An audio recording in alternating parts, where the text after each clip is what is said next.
Welcome, everybody, back to Soccer Wise. First live show of the week, and I'll be totally honest, I forgot about the intro song. So that's what I was just doing. For anyone watching on YouTube or anywhere else, that's what the long little pauses and me probably cursing under my breath was me realizing that that's how we were supposed to start a show. David Goss and Jordan Ansley back with you for another big episode of Talk NWSL. Jordan, happy to see you. Happy to see you too. You kind of have this little smirk giggle, and I didn't know what was happening, but yep, you did forget that. Way to go. Way to go. It's okay. Yeah. You recovered well. And if you didn't call yourself out, I don't think people would really have noticed. But I appreciate accountability, right? Yeah, it is. It's a big part of relationship. Yeah. Mm-hmm. For us to perform at our best, for us to be elite, there has to be accountability. Hand has to go up. Yeah. That's on me. Yeah. My bad. There was a moment this weekend where I'm kind of going to make up names that I don't totally remember. But I think Jordan Bug took a kind of difficult ball down, good touch, turned, played back. And who's in goal for Claudia Dickey? Yeah. Mm-hmm. Put Dickey in a bad spot, and then Dickey kind of just blasted it out of bounds, completely not under pressure. And they both gave each other a thumbs up of kind of we both handled that poorly. We're both okay. And I was like, that's actually a situation I think you want to be in. Everybody can relate to that. We both were in the wrong, and we're going to do better next time. But instead, I was on the verge of saying Bella Bixby, and you picked me up. So that is a good teammate. And that is what we are going to be talking about this week, because on the weekend, we had 3 teams that had not won a game win. We had 6 of 7 matches with an away team win. Wow. And we had rotation from internationals, and Temwa Shawinga did not score a goal. So it was the weekend of firsts for sure in NWSL.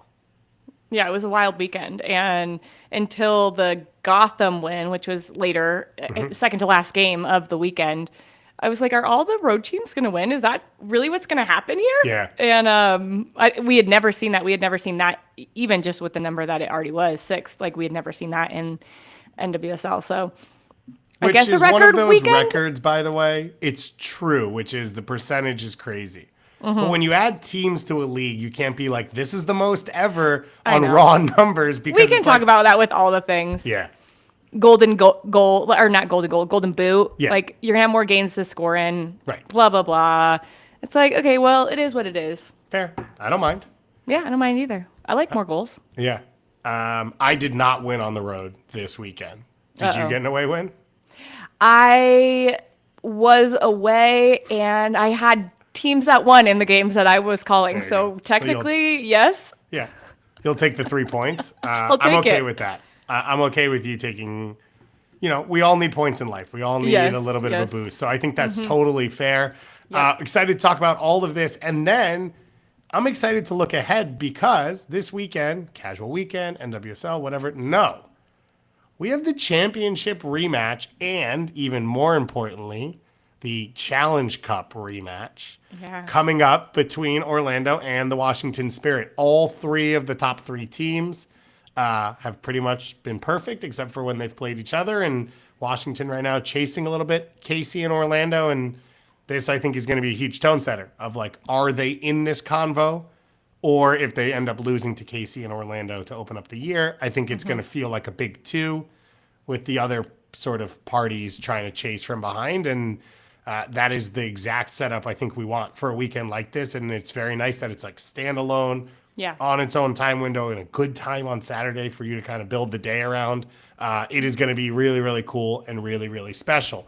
But all of those teams have already won games, and we like talking about teams that have won for the first time. So 3 teams got their first victory of the year, one on Saturday, one on Friday, one on Saturday, one on Sunday. 2 on Sunday, actually. It started with the Portland Thorns. Their first victory at Utah on Friday night. Bella Bixby got the shutout in her return from maternity leave, hence why that was in my head, in Pacific Northwest, which we also have that rivalry game coming up this week. And Rylan Turner got the winner in this one for a Portland team, Jordan, that it feels like every week has taken a half step closer towards this. And this was a good performance for them to show this is where we stand in the league. I felt like Rob Gale did a couple of things that just to tweak his lineup to get the best people in their best position. So Raylan Turner has been playing at the 9, and yes, she has all right hold up play, but the thing where she's elite is getting in behind the back line. Yep. And so I think the setup of having Castellanos play as a 9, a false 9, and really her and Olivia Moultrie centrally, that combination with Sugita, Moultrie, and Castellanos, you get your best creative players in spaces where they can be creative. And then it gives Moultrie that freedom to be able to fill in as a winger comes centrally or go out wide when she finds that that's the right decision. But I really liked the setup from Rob Gale, and I don't know if we talk enough about how good Hina Sugita really is. Defensively, she's everywhere. The goal comes from the first goal comes from a good step centrally in the midfield, picks off the ball, starts the attack, assists the assist, which we don't. No, she gets the assist. Castellanos assists the assist. Yes. There's so many little things that Hina does right that I feel like maybe if you're not looking for those details, you miss out on them. And to get her clicking and feeling probably back to 100% after that face injury last year, it feels like she's starting to make this her team centrally, and they're building through her a lot more. Yeah. It's her role is crucial in this setup because one, you have to cover defensively centrally to not be able to be played through. But the other is this goal comes. The only danger in this situation is you don't have runners in the box. If Castellanos leaves central areas to pick up the ball and be dangerous, which is what she did, I thought it was a really good game for her to show why this works. But the goal comes because Moultrie and Sugita make such hard runs centrally that Turner then, who's also making a hard run, has the ball come through to her.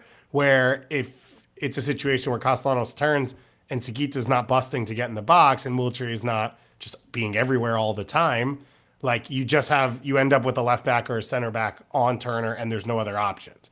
So it requires so much of her to make this work.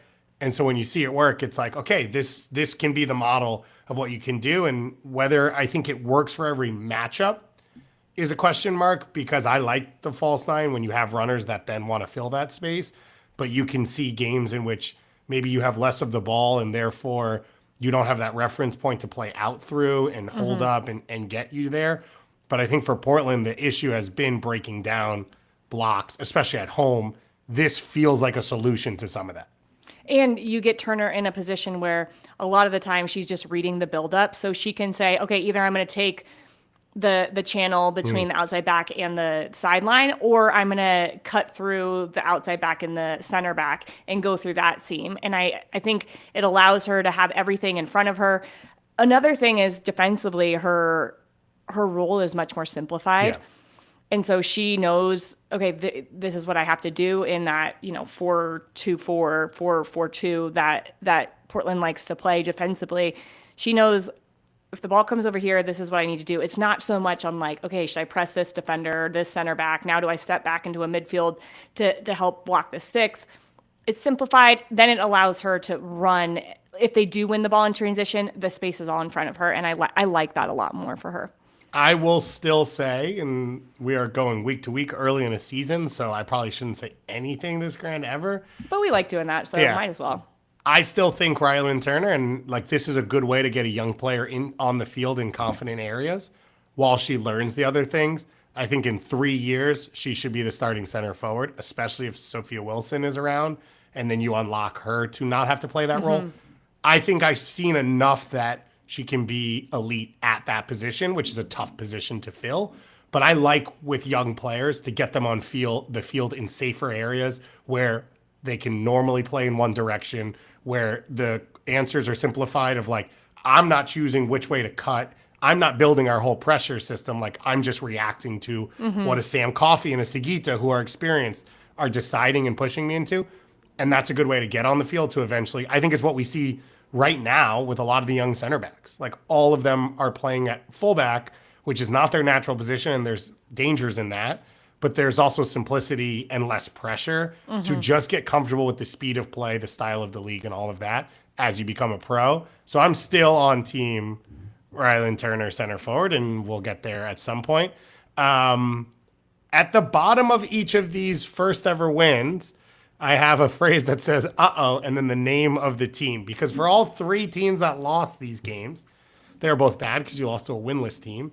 And for more issues, for most of them, they are bad, including for Utah. Jordan, I am here for you as a friend, as a co-host. It has not gone right so far this year.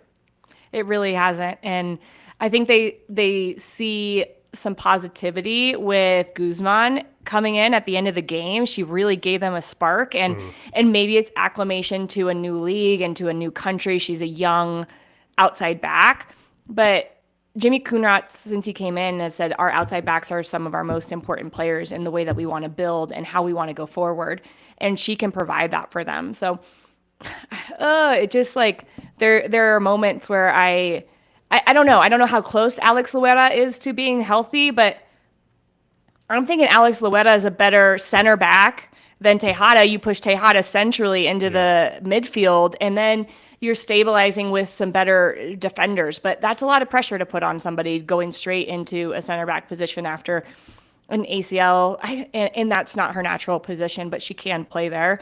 It just feels like there's a lack of belief in this Utah team. When you watch them play, it looks like there's a lack of belief in what they're doing. And it makes me question, because last year at the end of the year, we got to, one of the great things about being on these Ion broadcasts is we get to talk to a player before every game. And we had Utah quite a bit. And so I talked to a number of players, and they all spoke about the preparation. And Jimmy Kunratz himself told us he watches the games back 7 times. He'll watch a game 7 times and looking for different things. So these players really felt prepared every game they went into.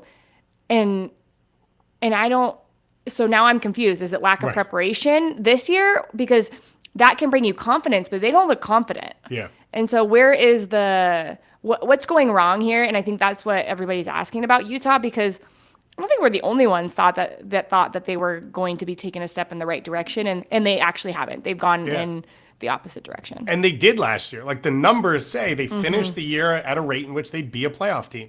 So if you take that team, and for the most part, they kept most of the pieces together, it felt like they had added to it. But you're even at a worst case scenario, if any of the pieces you brought in didn't bring any additions, you should carry over. And once again, like you should have stepped forward, and it hasn't happened. They have had injuries.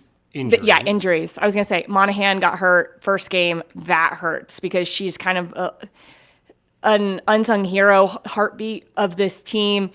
Chloe Lacasse last year, I think it was a big injury for them because now they don't have that out-and-out stretch winger like Lacasse was. They're trying to use that with St. George, but I don't think she doesn't have the exact same tendencies of Lacasse, especially in 1v1 situations. Like St. George is a little bit better if she has space in front of her, where I think Lacasse can go 1v1 a little bit more dominant in those areas. So then you think about that and how that then helps Tanaka and Sentinor. It is a little bit of a domino effect. No Real in the back line, all these things. She was my, defender of the year, and I've really swung and missed with Utah. Yeah. Or cursed. I didn't get 3 points. Yeah, or that. No. I don't want to say it that way. Nah.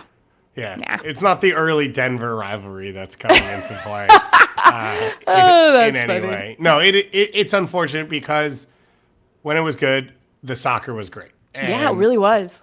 So, as you said, like the confidence not being there feels odd. There are some pieces in those injuries that you mentioned feels like players who bring that confidence, and internationals I think hurt them as well this weekend. Of just they are so international, but none of them are North America. So it's a lot of travel that then you're trying to either readjust to altitude for, or pieces that you didn't end up playing at all. And that didn't work out for them at all. McGlynn, another big mistake out of the back. Another 2, actually. And again, it was half decision-making, but a lot execution. And that's something that it's just you have to be confident in. Like, you have to have belief in your service to then be able to continue it through. And they were not able to. So Portland got off the snide, as did Gotham. 3-1 win over North Carolina. It was basically like a 5-minute span, offensive explosion both sides of halftime. Esther put on a show to close the first half. And then Lily Real got the opening goal in the 46th minute, I think it was, in the second half. And Gotham was up 3-0 in this one.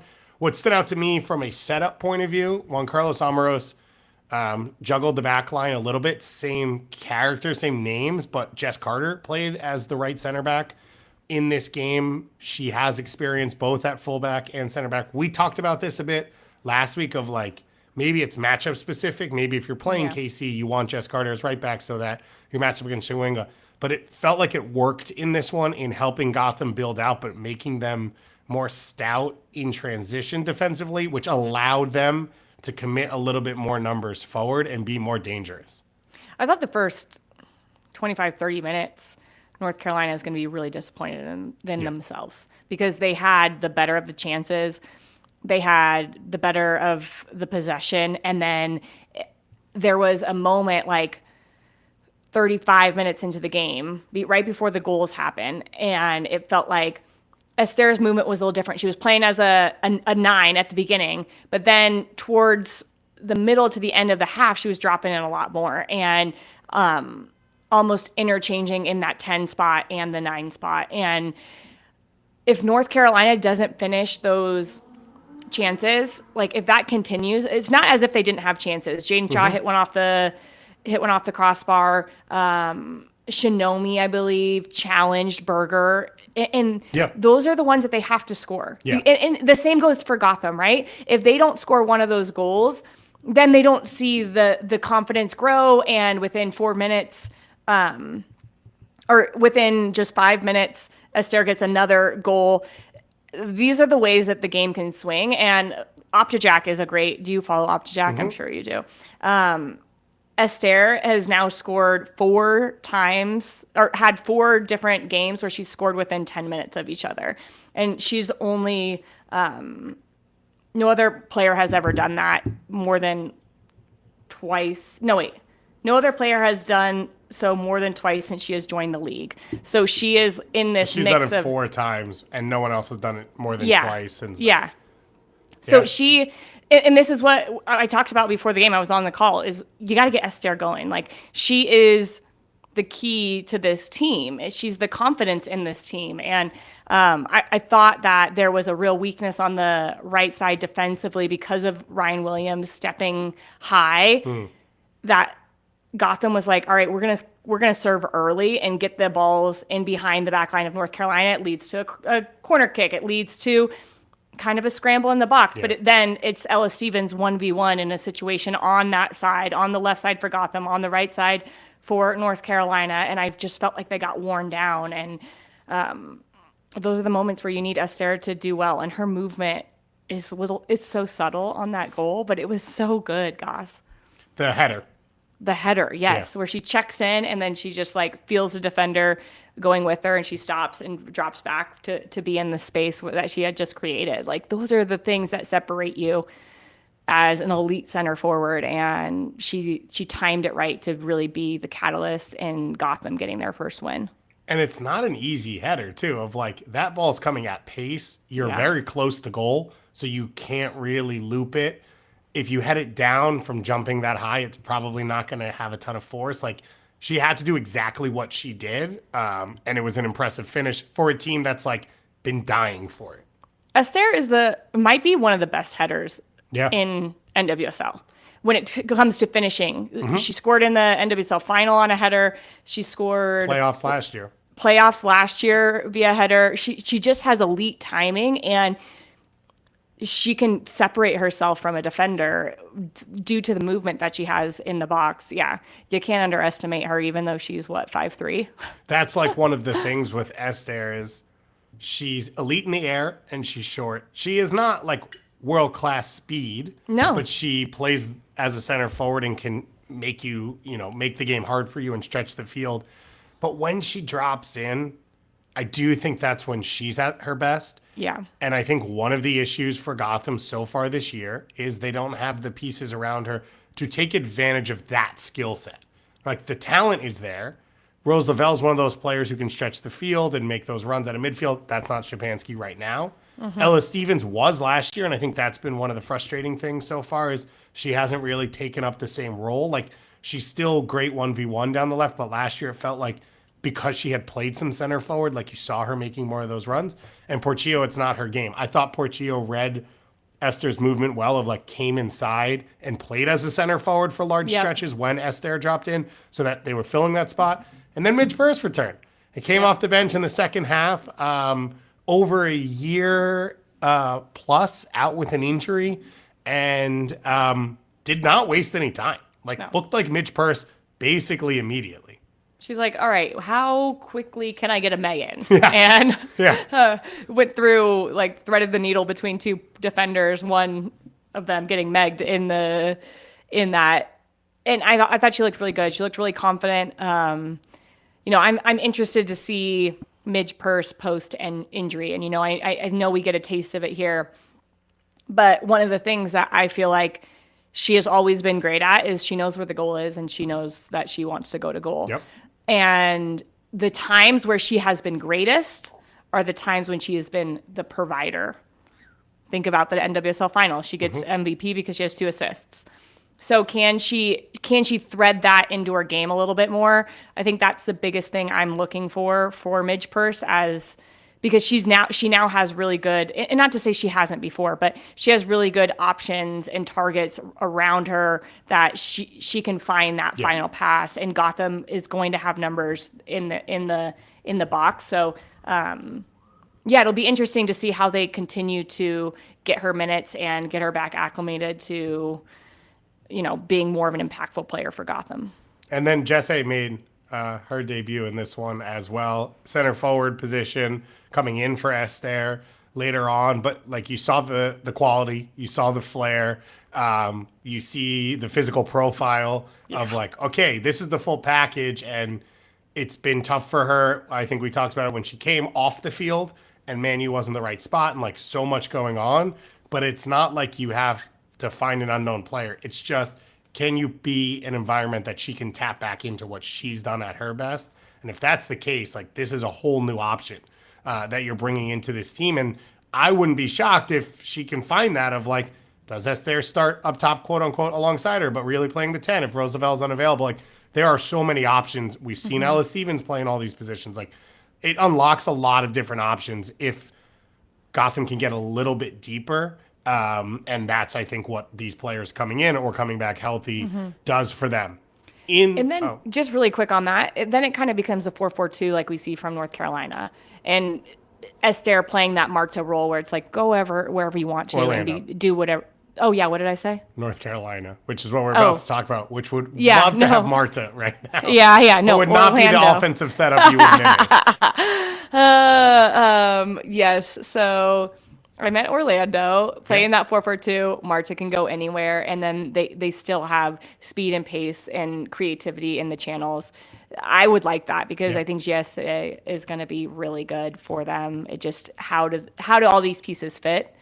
I guess it's a good thing to have if you're Juan Carlos. 100%. On the flip side, let's talk about North Carolina right now. We have our North Carolina in here. There's many things we could discuss, but I think in talking about the lack of confidence in Utah is a pretty good start with North Carolina. There are large stretches of the season where they look beaten before they are. And then once they concede, it like completely unravels, and it's almost like they're going through the motions, but there's not that much intent, and there's not enough individuality of reading those moments and saying, oh, everyone knows I'm going to slide this ball out to the right now. Let me cut it against the grain and find this opening. They still create chances, but no one really able to take advantage so far, and it's worrying. In the Jaden Shaw conversation, it's all worrying because it was like, this will go in this direction, and now that it hasn't, it's like, will it ever turn back around? Ooh, that was pretty. Yeah, I didn't want to say that. I probably shouldn't have. No, I mean, like, for North Carolina, like, will it turn around? And I think they have big questions that they need to figure out. This was the first game in 59 straight games that they were outpossessed. Yeah. And if you're going to make your strength, well, you got to win that battle every single time. And they have done that. That's not always going to lead to wins. We know that. But for North Carolina, they have no plan B if they do get outpossessed or say, okay, Gotham wants to keep the ball. Fine, cool. We're good with that. Well, they can't hit you in transition to exploit the space in behind because Gotham, there's a lot of space in behind, right? Yeah. And they found that a couple of times, but like I thought they were way more direct than we had seen them in a while in that first half. Mm-hmm. But I'm worried about the final third. Like I really am worried about the final third for them because there are not a lot of opportunities that get created, and so you wait till unless you could trade in the league, right? Make a trade for a center forward or a winger with that type of pace, or is Tyler Lucy the answer to actually provide a little bit of stretch? And I don't know. Then you're waiting for the middle of the season to bring in a player who's like a game changer. I just get worried about them. Yeah. And then it feels like it compounds on itself. It is. It's a little bit of a head scratcher, isn't it? Well, it's tough because you come into the season off the She Believes Cup and you're like, Jaden Shaw is Jaden Shaw. Like at such a young age, she has already proven herself. She wasn't healthy. San Diego was a mess. So it's like, oh, you've walked away from that. Now you're kind of back into that conversation of like, well, okay, what was real? What wasn't? And in all of that, somehow Ashley Sanchez has disappeared from like the impact that she has on the game because you've slid her out right, which I don't think is the whole reason. Like she goes out there anyway. And so then it's like, well, now the things we thought were for sure about this team have also gone away. And you also have the question mark of like, have you added enough? And so I think it's a really tough spot for a lot of pieces. We've talked about Betford how many times of like gets in great areas, attempts to finish in great ways, and like just can't get it to roll her way. But she's not a winger. She was played as a 100%. winger, and like she's not going to beat players in 1v1. She needs to be in front of the goal, but then how do you get Manaka, Shaw, and Sanchez on the field at the same time? I think Shinomi has been their best player through 2 games that she's started, and now you're adding another midfielder into that mix of like, now I'm a creative ball playing midfielder. Oh my goodness, great, awesome, cool. Let that be a challenge centrally, but then can you put in Tyler Lucy? Is like I just they don't have enough diversity in the play, like the personality types on the field to threaten teams. This is a stat I think I read last week, but they had more passes into the final third than Gotham. They were basically even on passes inside the final third. Passes into the box, Gotham outplayed them 11-5. So like, it is not the middle third, and it's not even the final third. It's the last 18 yards of the game. And if you don't have confidence and you don't have good spacing, all those stuff, if you play in that area, every mistake for the opponent becomes a chance. And you just don't play in the most dangerous part of the field. And therefore, you can't luck out. And like, you could look at some of these games and say they came from quote unquote fortunate situations where you had turnovers or you forced turnovers in dangerous areas. If you don't allow yourself into those areas, then that's not going to happen. And I think that's what's been frustrating about North Carolina. And like, you go on the road at Gotham, you're not really expecting to win. But in a weekend where most of the winless teams got off this night and got their first win, like, it stands very stark that North Carolina does not have one. Let's move to the final team, Chicago. Their first points of the season at all, and it comes in a victory at Bay. A change in the shape for Chicago, more of a 3-5-2 in this one. Joseph on the right wing ends up being the huge option offensively for them, and Ludmila gets 2 goals starting up top alongside Schlegel. I thought it looked really good for Chicago. I thought that first half looked real. It wasn't just ball popped out and we got a dangerous chance. We were talking about it before we got on, but on that opening goal, as Bay's pressure came higher up the field and Chicago played from the left to the right side along their back line, Joseph pushed higher and was a third option up top. They're able to play the ball over Bay's shape. Joseph picks it up. That forces the center backs to make a decision because for a moment it's a 3v2. Everyone slides over one. Menges slides over. Dahlkemper slides over, and Ludmila opens up.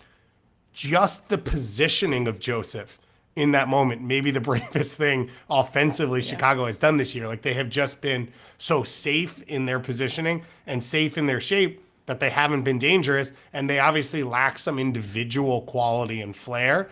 And so I think that by itself would have been promising. But to get Ludmila the goal, and then the second goal, there's structural stuff, but like, that's a Brazilian starting international who's a silver medalist feeling good.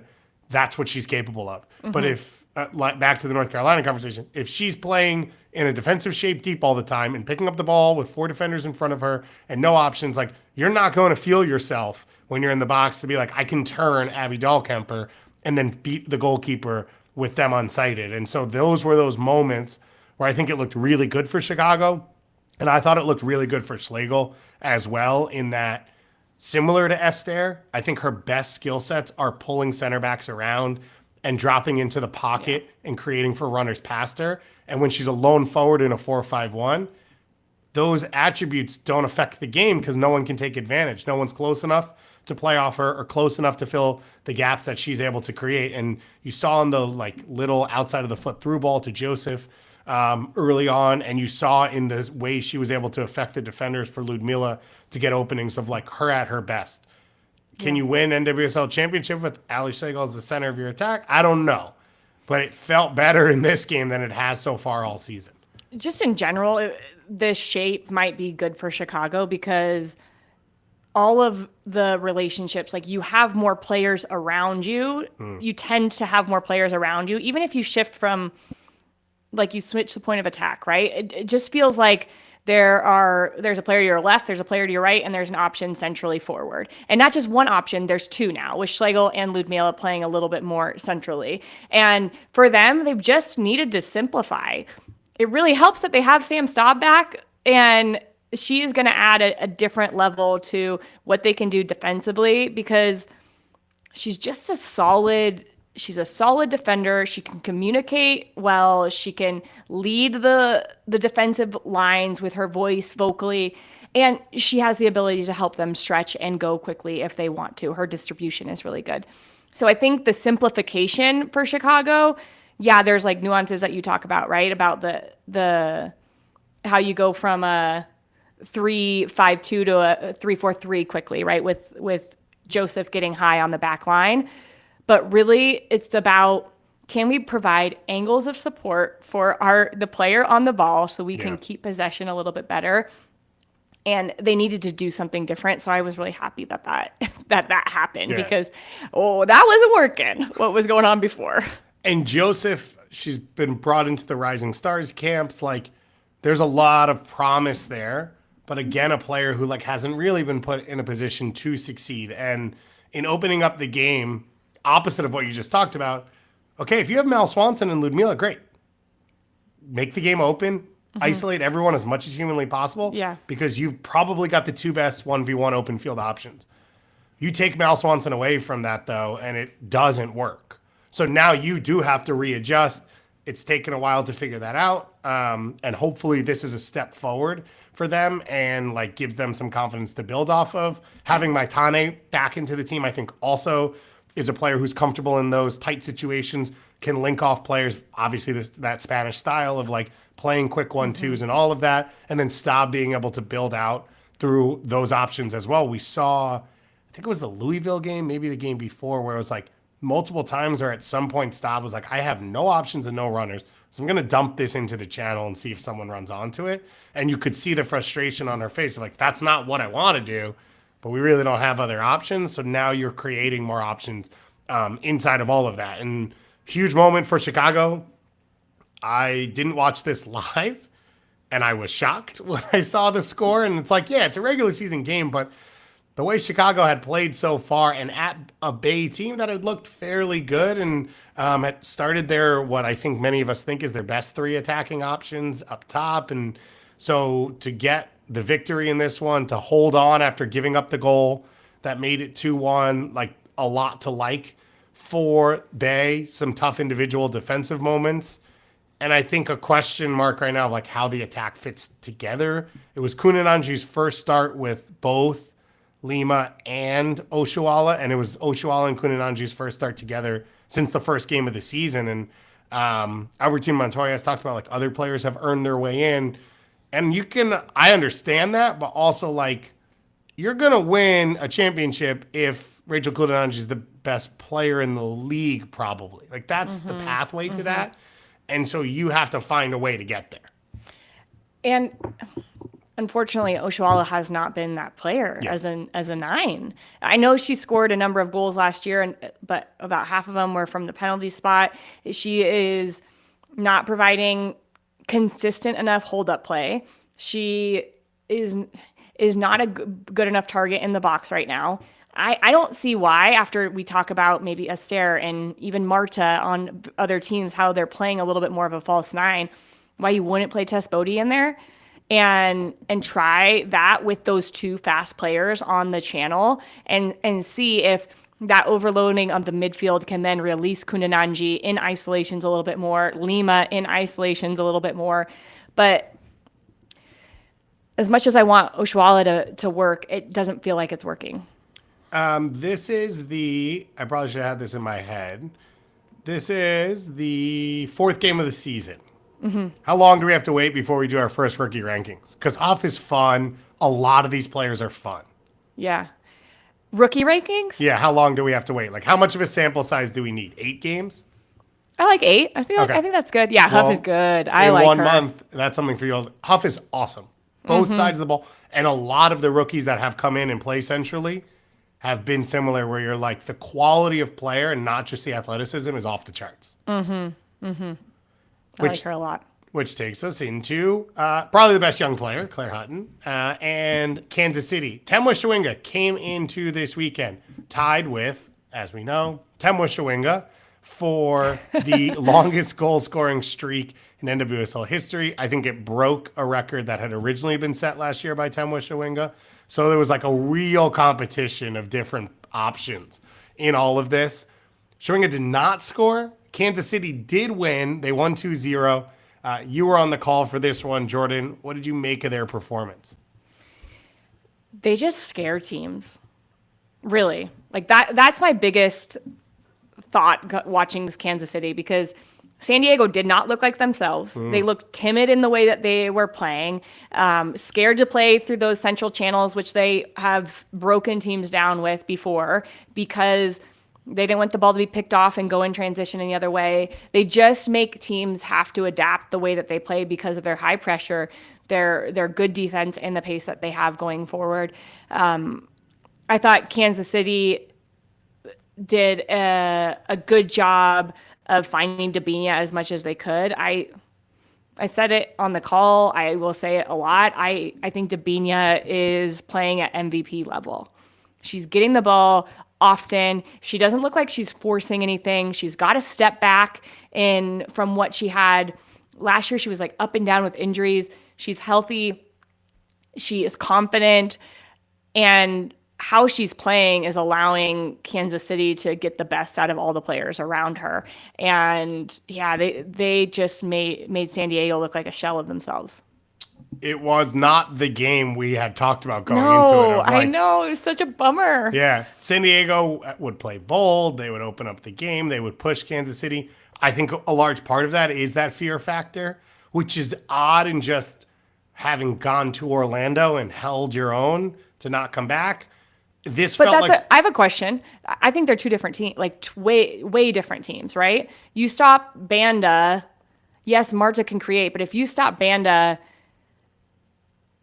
it feels less threatening from other lines from Orlando. If you stop Shawinga, okay, well, you got Michelle Cooper, who's been on fire. You've got Dabinia. You've got Lola Bonta coming out of midfield. I know DiBernardo didn't play. She had a knock in training, so it was Prince up top. I don't know. There's something different to me right now between Kansas City and Orlando of that fear factor of like, oh crap, if we lose it centrally, we're gonna get scored on. So I don't disagree with you, but I in watching this weekend and thinking about those two teams specifically, actually had a flip thought process of like, I think Kansas City's defensive shape right now as a team is harder to break down than Orlando's. I think Orlando's individual defending is the best in the league. But when I watch Seattle and the space Seattle found over the top, and like Morehouse was fantastic, so it didn't matter all the time, or Sam's can recover, or Nadaner can recover. Did I say it right? Nadaner. Thank you. Like a banana. Nadaner. There you go. Like all of these things for Orlando, I don't know that they've taken a step back from last year defensively at all, but I think KC's leap put San Diego in a place where they were like, we can't play through them. Yeah. And so I think that loss of confidence came from we're playing against the ball more often than we'd like to, and there's not the belief of like we're going to create the chances we will create. Where I thought San Diego had belief against Orlando because the game flow was the way they were expecting, the way they were planning for, the way they were used to, and the way they've become comfortable. I think part of that was internationals. Gia Corley was a huge loss in this one. And then you take Kenza Dali and push her a little bit higher. Now you're losing this like, wow, we have a 10 at the 8 and we can build through that.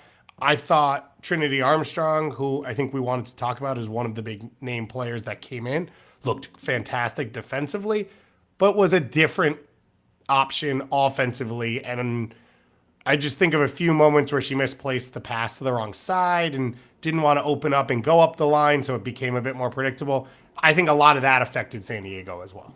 It did. I was really impressed with Armstrong. Not a lot of players get fed to the wolves like that in their first NWSL start. And we're going to play you out of position, but it's just against MVP, who's on her third goal-scoring record streak in a year and a half. It'll be fine.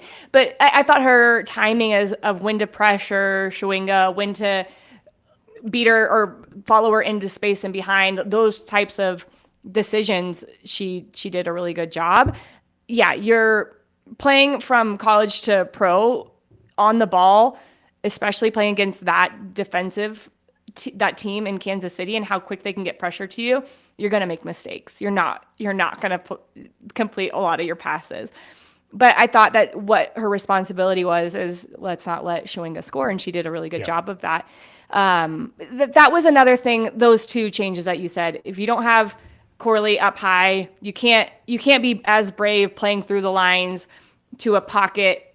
Her in the pocket, Sanchez in the pocket on the left side. I think Dali. The game got better for San Diego when Dali and McCaskill were next to each other. And Ascanio's been great. I think Ascanio's been great. Barcenas has been great coming off the bench. It's hard to break into the starting lineup for those two, but they had such a nice jump, and it did feel better for San Diego late in the game. But this is the thing that Kansas City has done to people throughout the start of the year. As they score early, they score often, and then they're like, all right, we're going to just defend you, and you're not going to get elite chances. And if you do, we already have a 2-goal lead, or we have a 3-goal lead. And what's given up 1 goal? And their block is really clean. Yeah. When they are in their mid block, wherever it is on the field, their lines are clean.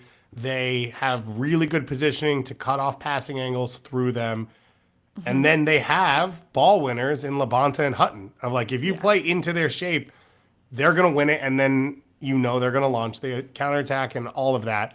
Okuchukwu got the start at the center forward after getting the goal in like 3 minutes off the bench in the last game. And Promise also got her first start. I think it was tough. I mean, this is a tough assignment for Promise.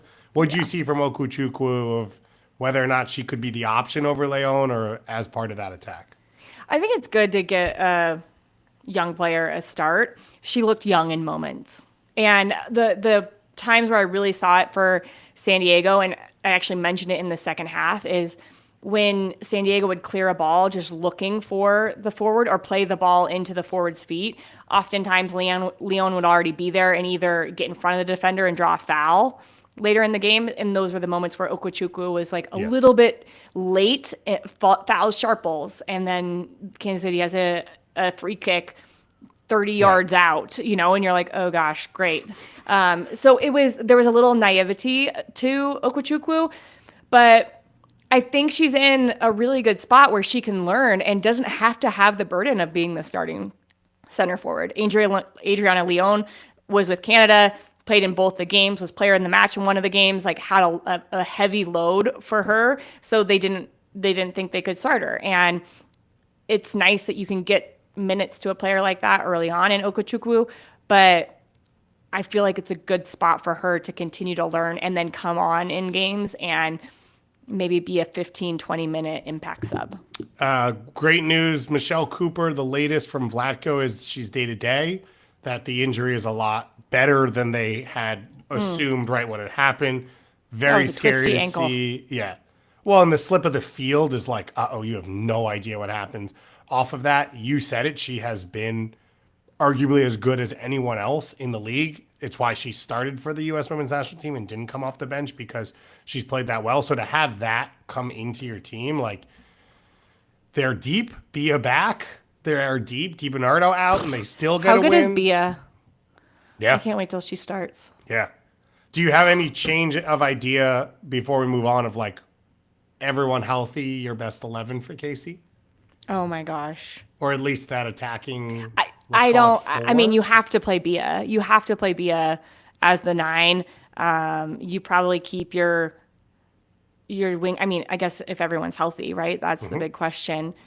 It's unfortunate because I think I've told you how much I love DiBernardo, but you can't put DiBernardo in at that 10 spot over Debinha right now. Yeah. You just can't. And I think maybe there is then options to, like, how you play. You know, if Haley Mace is back, maybe you can play DiBernardo and be a little bit more central. Like DiBernardo as a winger, she plays a little more centrally, and you can use Mace on the right side. There will be options, but, like, I wouldn't want to be Vlatko having to decide out of these best 11, like 6 of who could be the best 11 in this league, picking in 5 spots. So good luck. I mean, when we did our season preview, we were talking about awards, and, like, we were talking about awards for players where we don't know if, on KC, where it's like, I don't know who's going to be the starter. Right. But we also think they could be midfielder of the year if they do start enough times. And that was me. And that's the ring. But I think I went sort of with the same, and it was like, I think I ended showing on MVP or whatever it was, and Debinha, you said it, is playing at an MVP level. Like, there's so many options for this team. They have been so fun to watch and so good. Orlando kept pace with them, though. They got the 1-0 win in Seattle. It was a Barbara Banda goal late in the first half, set up by Summer Yates, who actually went off injured on the play after getting to the end line. It was the most changes we've seen in this Orlando team for a game so far this year. They just were very fortunate, and they were able to basically start the same 11 outside of one move for the first 3 weeks. So Sam's ended up shifting, getting the start centrally. Yates, as I said, got the start over Angelina, who had captained Brazil as she came back, then went off injured, and Lemos got the start at center mid as well. And they went up against a Seattle team with an average age of 23.7. It's the 4th youngest side in Seattle history. The 3 before that were all in 2013, the first year the team existed. So it is basically the youngest team they have put out there in the modern era. Well, that was Laura Harvey's, one of her keys in the offseason. Get younger, get faster was another one, and they were able to do both of those things. I was actually surprised in this game. One, surprised that Seattle played in a 3-4-2-1. I don't think anybody really thought of that. Like, Laura Harvey loves her wingers and is very adamant about wing play and channel play, and they did have that still with the wing backs.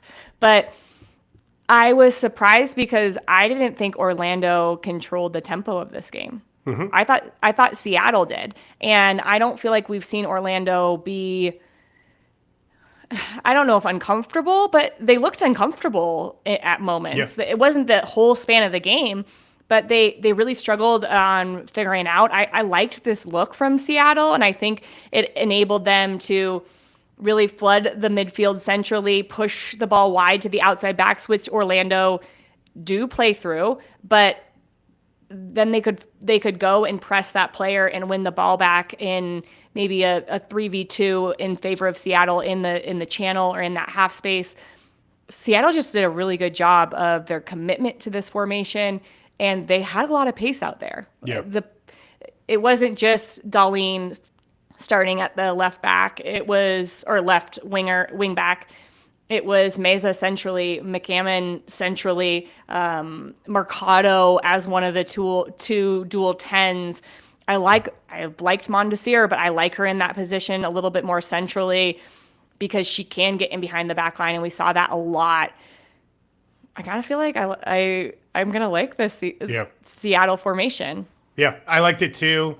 It was different at halftime when Lynn Biondolo came on the field. And they said before, at the beginning of the game, Haidema and Biondolo, both coming back from injury, were both 45 minutes fit, so they pre-planned that sub. But Biondolo dropped in and gave the space for Mondesir to run into, helped to start a lot of the wing backs were able to play into Biondolo's feet and then back out.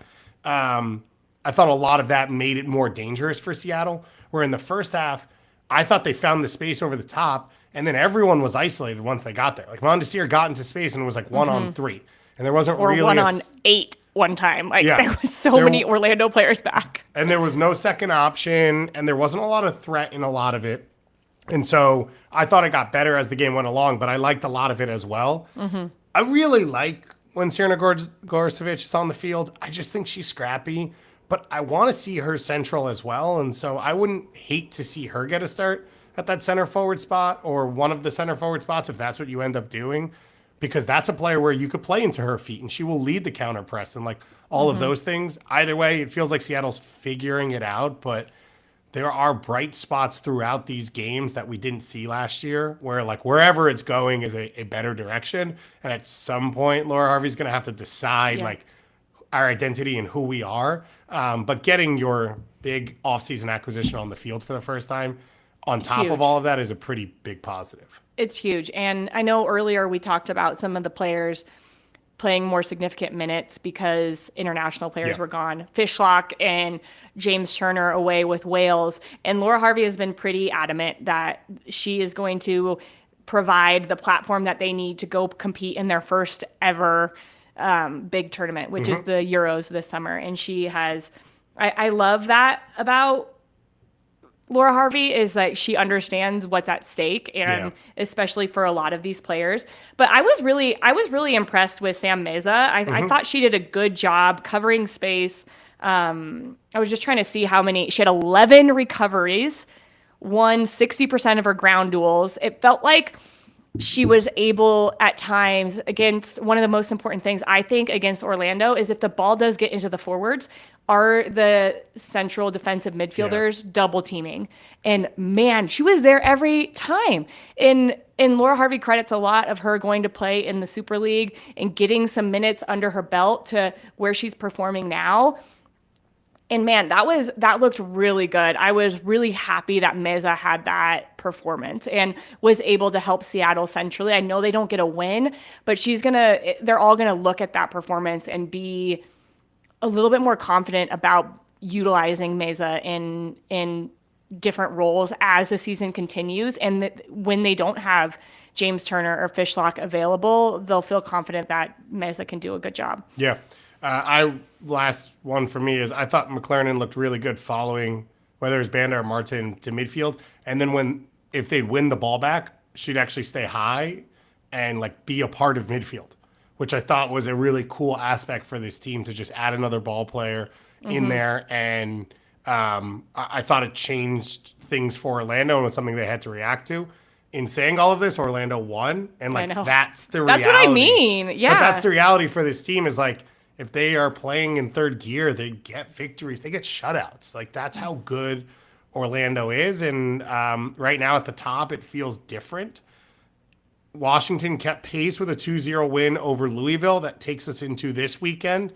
Coming up, we've got a triple header to start things out on Friday night. So Utah against Chicago, Seattle, Portland, and Angel City, Gotham. So some interesting games. They all kind of overlap between 9:30 and 10:30 p.m. Eastern time starts.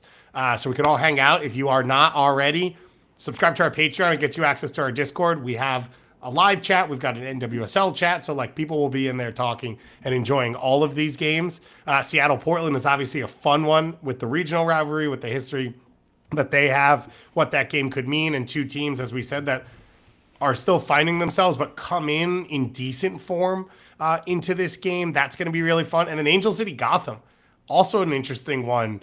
Late on Friday night for Gotham to have to go cross country, play a 10:30 p.m. Eastern time kickoff, but also looking good, as we said this week, against an Angel City team that I hadn't mentioned, won 2-1 this weekend on the road at Houston, and again showed the young players in this team that can be difference makers. Yeah, and they're undefeated. That is wild. Goss, we didn't have that. No, we did not. We had a lot of question marks about Angel City before the season started, and I feel I'm actually on the call for this game, and I can't wait to talk to Sam Lady, and because it does feel like the last two games, in contrast to the first two games for Angel City, that they have found a different level. They look like I'm going to go back to controlling the tempo. Like, they look like they set the tempo of the game and don't look super uncomfortable in a lot of moments through their last two wins. And I'm really curious to see if that has been an emphasis, like the pace at which they're playing, the utilization of their young players, and saying, okay, we can actually press a little bit more because we are younger and we have a little bit more stamina to us. I don't know what it is. I can't quite put my finger on it, but I think the high press for both Angel City and Gotham and the intensity at which they want to go forward will, I'm hoping, lead to a good game. You know, I said that last weekend and I didn't get the best game, so maybe I shouldn't say that. KC will be the best soccer game you will ever watch. Yeah, that didn't work. This Angel City team's been impressive. The young options have been impressive. I think Hodge, one of the rookies that we will be talking about in that convo, of like, plays both ways, physically can already hang in the league, good under pressure. I mean, what we saw, and it's different because she's played pro before, but what we saw last year from Claire Hutton of like outside your age, sort of feels like with Kennedy Fuller, of like the IQ of just like the way the shape of the field is and where opponents are and the way you can affect the game. Emsley's been awesome, especially in this game, and a lot of that is because for like the first time in her career in Angel City, she is not the only offensive option. And now she gets to go 1v1 sometimes. And you're like, oh, right, this was why Angel City pushed so much of the attack towards her, is because she's this good. And she hit the ground running with them. And obviously no one else did at the time and whatnot. But you see all that come together, and it's like really exciting for the team. Also, I robbed Alyssa Thompson of a goal. They won 3-1 because I forgot about. Oh yeah, that was 3-1. Yeah. Really quick on Fuller, I do think that we can't underestimate the addition. Like, she turned 18, and one of the things that is different when you're an under 18 player is you're not involved. You can't be in the locker room with the team. You have to have a separate locker room. And just think about all the things that like you don't feel connected with when you're not sitting next and just hearing things that are going on and being able to have those chats with your teammate, whether it's about on the field or off the field. You grow so much with your relationships in the locker room. And I do feel like we got to talk to her before a game a couple weeks ago, and she just feels so happy about that. And I think that's transferring onto how she's playing on the field. She looks more engaged and able to find the right spaces that are not just comfortable for her, but she knows she can help and bring to life the players around her. And you need to have a relationship with the veterans so the veterans feel comfortable to be like, this is not how you act. This is not what we're doing. And like, that is a massive part about being these young players as the U.S. changes from a college-based production of high-level athlete system to like 16-year-old pros, is the environment the club creates. And a lot of that hinges on the veterans and how they handle these young players.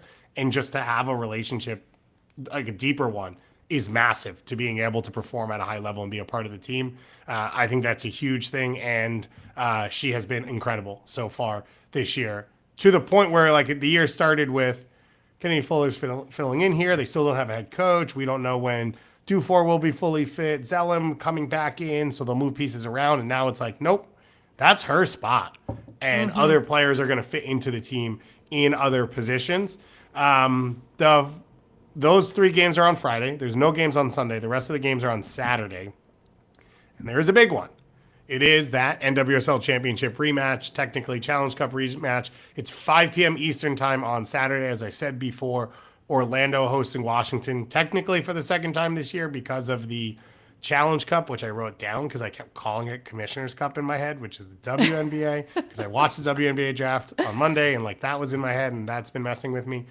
And it is a huge deal, as I said. Like Washington, we know are close.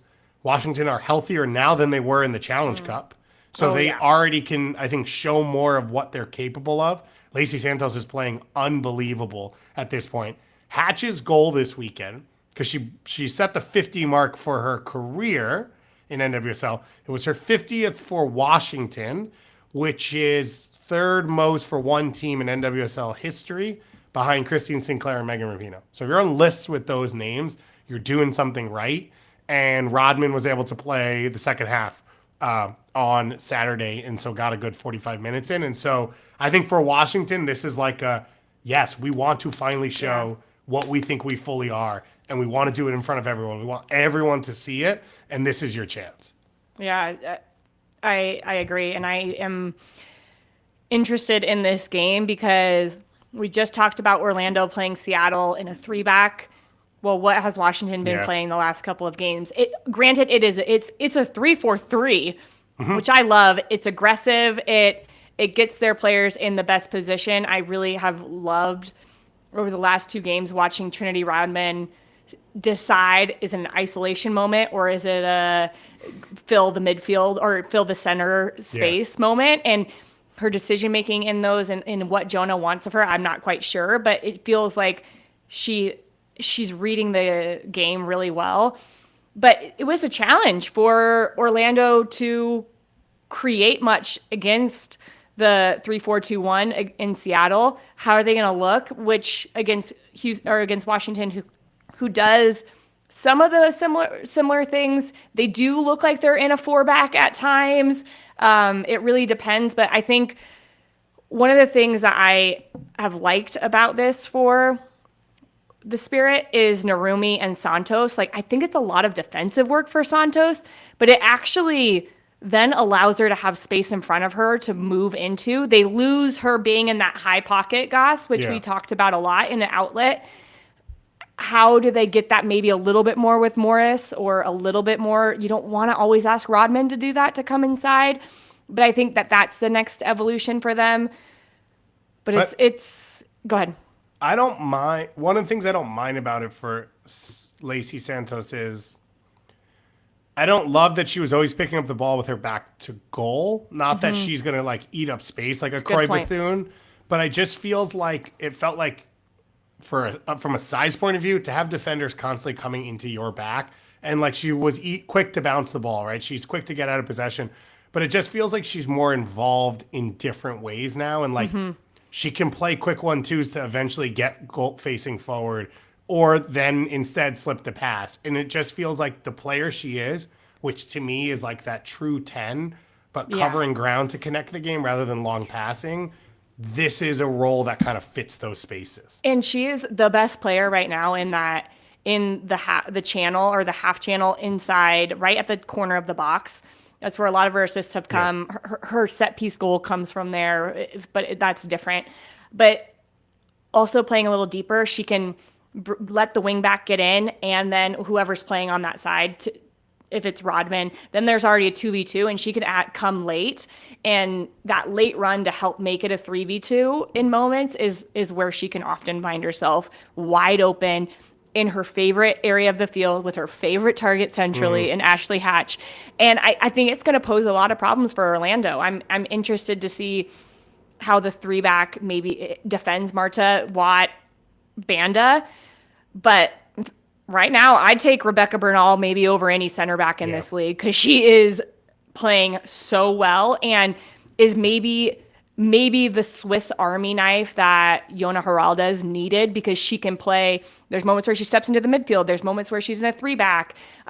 She can play anywhere along those three center back spots. She's been elite, really elite. What we said when they signed her was it was the perfect signing because it was a replacement for Andy Sullivan somewhat, but wasn't one that was going to fill the spot when Sullivan comes back because she is a center back. And I thought it would be that she would just start in central midfield. Instead, it's been this change in formation, which I think works all the same. And as you mentioned, she still gets into those areas. you also just see a group that's really comfortable playing out of the back. And that will be another fascinating part of this game, which is Orlando sat off in the championship. They didn't sit off as deep in the Challenge Cup. What is the line of confrontation for Orlando? What is the progression for them as a team of like, we did what we had to do to win our first championship last year, but like, you want to dominate the game, right? It's the biggest game of the week. You want to dominate. You want to do it for your fans. Is that their best role? And if so, how does Washington then try and play through it? I think those are things that I'm not totally sure about that I'm going to be intrigued by early in this game. Yeah. And we'll just see. Like, it was a 1-0 game in the championship. The Challenge Cup was 0-0. Like, Washington is finding, like, granted, I think Orlando was way better than Washington in the Challenge Cup. But again, Washington from 5 games ago till now feels like a completely different team. Yeah. But yet, they stumbled against Kansas City. That was the chance for them to show off and show things were different. So here's another opportunity. It is going to be I was going to say, I'm on this game, so hopefully it's not the Jordan jinx again. Whoa, you got a great weekend. I know. And then no work on Sunday on top of all of that? I know. Home for Easter? Look at me. Yeah. Wow. It is going to be fun. As I said, subscribe to our Patreon and get you access to our Discord. It's a really fun place to hang out during games, just talk soccer all weekend, all week, and everything else on top of that. We will not be back live tomorrow, I don't believe, but we've got some really good interviews lined up on the MLS side. We'll talk to a couple general managers and CSOs. We've got some cool ideas brewing about changing up the weekend recap a little to bring some more voices into the NWSL conversation. So a lot of fun stuff going on here at SoccerWise. A lot of fun stuff going on inside the league. Thank you to all of you for watching. Thank you to all of you for listening. We'll talk to you again very, very soon.